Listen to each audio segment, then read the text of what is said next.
আসসালামু আলাইকুম, আপনারা দেখছেন সিবিএন টিভি বেসের সংবাদ বুলেটিন। সাথে আছি আমি আব্দুর রব। শুরুতেই এসেনশিয়াল হোম কেয়ার সংবাদ শিরোনাম।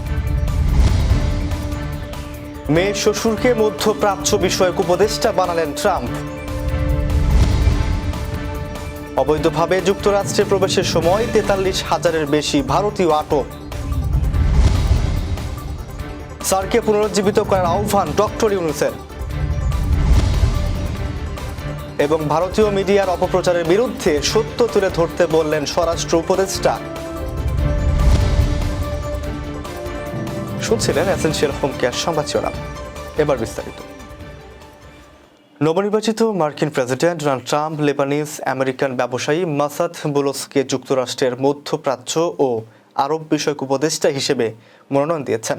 স্থানীয় সময় রোববার নিজের মালিকানাধীন সামাজিক যোগাযোগ মাধ্যম ট্রুথ সোশ্যালে একটি পোস্টে ট্রাম্প এ তথ্য জানান। মাসাদ ট্রাম্পের মেয়ে টিফানির স্বামী। সোশ্যাল ট্রুথে ট্রাম্প লেখেন, আমি এটা ঘোষণা করতে পেরে গর্বিত যে মাসাদ বুলোস প্রেসিডেন্টের আরব ও মধ্যপ্রাচ্য বিষয়ক জ্যেষ্ঠ উপদেষ্টার দায়িত্ব পালন করবেন। একদিন আগে ট্রাম্প তার আরেক মেয়ের শ্বশুর চার্লস কুশনারকে ফ্রান্সে পরবর্তী মার্কিন রাষ্ট্রদূত নিয়োগ দিয়েছেন। চার্লস কুশনার ট্রাম্পের মেয়ে ইভাঙ্কার শ্বশুর। ট্রাম্পের নির্বাচনী প্রচার শিবিরে সক্রিয় ছিলেন মাসাদ বুলোস। বিশেষ করে আরব আমেরিকান মুসলিম ভোটারদের মন জয়ে তিনি ভূমিকা রেখেছেন।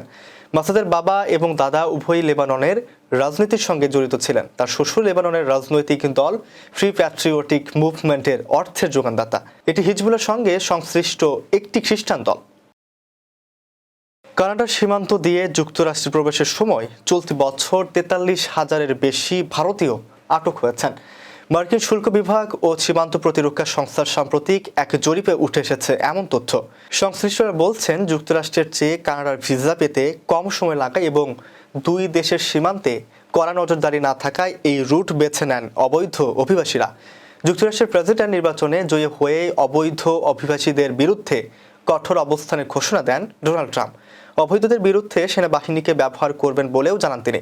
তবে নবনির্বাচিত প্রেসিডেন্টের এমন অবস্থানের পরও থেমে নেই সীমান্ত পাড়ি দিয়ে অভিবাসন প্রত্যাশীদের যুক্তরাষ্ট্রে প্রবেশের চেষ্টা। দক্ষিণ এশীয় আঞ্চলিক সহযোগিতা সংস্থা সার্ককে আরও কার্যকরী হওয়ার আহ্বান জানিয়েছেন অন্তর্বর্তীকালীন সরকারের প্রধান উপদেষ্টা ডক্টর মোহাম্মদ ইউনূস। সোমবার সার্কের মহাসচিব গোলাম সরোয়ার ঢাকার তেজগাঁওয়ে প্রধান উপদেষ্টার কার্যালয়ে সাক্ষাৎ করতে এলে এ আহ্বান জানান তিনি। সার্কের মহাসচিবকে প্রধান উপদেষ্টা বলেন, সার্ক একটি বিস্তৃত শব্দ। আপনি যদি এটিকে পুনরুজ্জীবিত করতে পারেন তবে এতে পুরো অঞ্চলের মানুষের লাভ হবে। এ সময় মহাসচিব সার্কের বড় সমর্থক হওয়ার জন্য ডক্টর ইউনূসকে ধন্যবাদ জানান। মহাসচিব প্রধান উপদেষ্টাকে সার্কের চলমান কার্যক্রমের বিষয়ে অবহিত করেন, যার মধ্যে রয়েছে প্রোগ্রামিং কমিটি, আঞ্চলিক কেন্দ্রের গভর্নিং বডি এবং বিশেষায়িত সংস্থা, জলবায়ু পরিবর্তন, এসডিজি, আঞ্চলিক একীকরণ, শুল্ক সহযোগিতা ইত্যাদি। তিনি বলেন, উচ্চ পর্যায়ের বৈঠকের অভাবে সার্কের কার্যকরী উদ্যোগগুলো গতি পাচ্ছে না। মহাসচিব সরোয়ার বলেন, আমাদের অনেক সংস্থার সঙ্গে অংশীদারিত্ব রয়েছে, আমরা সেগুলো বের করার চেষ্টা করছি। এদিকে পার্শ্ববর্তী দেশ ভারতের মিডিয়া বাংলাদেশ নিয়ে মিথ্যা প্রচারণা চালাচ্ছে বলে মন্তব্য করেছেন অন্তর্বর্তীকালীন সরকারের স্বরাষ্ট্র উপদেষ্টা লেফটেন্যান্ট জেনারেল জাহাঙ্গীর আলম। তাই তিনি ভারতীয় মিডিয়ার অপপ্রচারের বিরুদ্ধে সত্য তুলে ধরতে বাংলাদেশের সাংবাদিকদের প্রতি অনুরোধ জানান। সোমবার বৈষম্য বিরোধী ছাত্র আন্দোলনে শহীদ আবু সাইদের কবর জিয়ারত এবং তার পরিবারের সাথে সাক্ষাৎ শেষে সাংবাদিকদের সঙ্গে আলাপকালে এসব কথা বলেন তিনি। স্বরাষ্ট্র উপদেষ্টা বলেন, দেশে কোনো অস্থিতিশীল পরিবেশ তৈরি হয়নি। পার্শ্ববর্তী দেশের মিডিয়া আমাদের সম্পর্কে অনেক মিথ্যা প্রচার করছে। একমাত্র আপনারাই এটার বিরুদ্ধে কাউন্টার সত্যতা তুলে ধরতে পারেন। আপনার সত্য ঘটনা প্রকাশ করে এদের এই মিথ্যা প্রচার বন্ধ করে দিতে পারেন। এর জন্য আমি আপনাদের কাছে অনুরোধ করব, আমাদের দেশের সাংবাদিকরা সত্যি ঘটনাটাই বলে। আপনারা সত্য ঘটনা প্রকাশ করুন, তাহলে যারা অপপ্রচার করছে তাদের মুখে চুনকালি পড়বে। আবু সাইদ হত্যা প্রসঙ্গে স্বরাষ্ট্র উপদেষ্টা বলেন, আবু সাইদের বীরত্ব বলে শেষ করা যাবে না। আমি শুনেছি এখানে সাইদের নামে একটি ফাউন্ডেশন তৈরি করা হচ্ছে। এই ফাউন্ডেশনে আমাদের পক্ষ থেকে যত ধরনের সাহায্য এবং সহযোগিতা দরকার হবে আমরা তা দেব। এবার কর্ণফুলী ইনকাম ট্যাক্স সংবাদ শিরোনাম। নিউ ইয়র্কে ঢাকা জেলা অ্যাসোসিয়েশনের নতুন কমিটির অভিষেক এবং নিউ ইয়র্কে ওলামায়ে কেরামের সাথে শায়েখ হাম্মাদ গাজীনগরের মতবিনিময়। আবারও স্বাগতম সিবিএন টিভি বেসের সংবাদ বুলেটিনে। শুনছিলেন কর্ণফুলী ইনকাম ট্যাক্স সংবাদ শিরোনাম। এবার বিস্তারিত। যুক্তরাষ্ট্রে নিউ ইয়র্কে ঢাকা জেলা অ্যাসোসিয়েশন ইউএসএর 2024-26 মেয়াদের নতুন কমিটির অভিষেক অনুষ্ঠিত হয়েছে। শনিবার সন্ধ্যায় নিউ ইয়র্ক সিটির লারগোডিয়া প্লাজা হোটেলের বলরুমে আমাদের ঢাকা আমাদের অহংকার স্লোগানে উৎসব করেন তারা।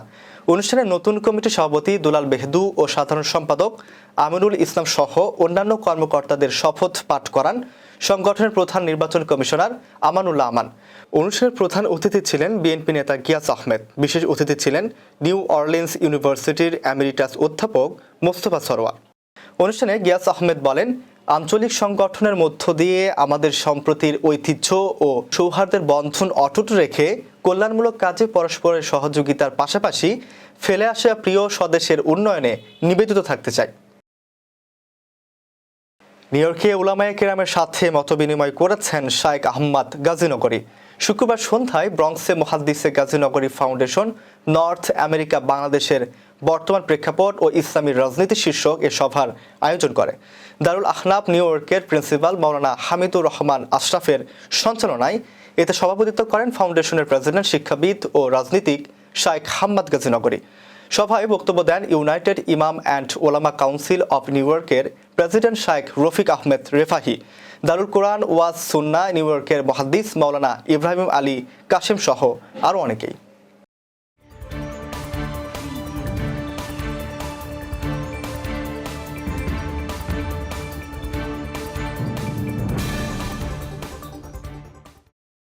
প্রতিদিনের উল্লেখযোগ্য ঘটনা কালক্রমে রূপ নেয় ইতিহাসে। চলুন এক নজরে দেখে নেওয়া যাক আজকের দিনে ঘটে যাওয়া উল্লেখযোগ্য কিছু ঘটনা। 1804 সালের আজকের এই দিনে নেপোলিয়ন ক্ষমতায় অধিষ্ঠিত হন। আমেরিকার শিকাগো শহরে পরীক্ষামূলকভাবে বিশ্বের প্রথম পারমাণবিক চুল্লি চালু করা হয় 1942 সালের আজকের এই দিনে। 1956 সালের আজকের দিনে কিউবার স্বাধীনতা সংগ্রাম শুরু করেন অবিসংবাদিত নেতা ফিদেল কাস্ট্রো। সংযুক্ত আরব আমিরাত ব্রিটিশ উপনিবেশবাদ থেকে স্বাধীনতা অর্জন করে 1971 সালের আজকের এই দিনেই। এই ছিল সিবিএন টিভি ইউএস এর সংবাদ বুলেটিনে। শেষ করছি, পরবর্তী বুলেটিন দেখার আমন্ত্রণ জানিয়ে এতক্ষণ সাথে থাকার জন্য ধন্যবাদ সবাইকে।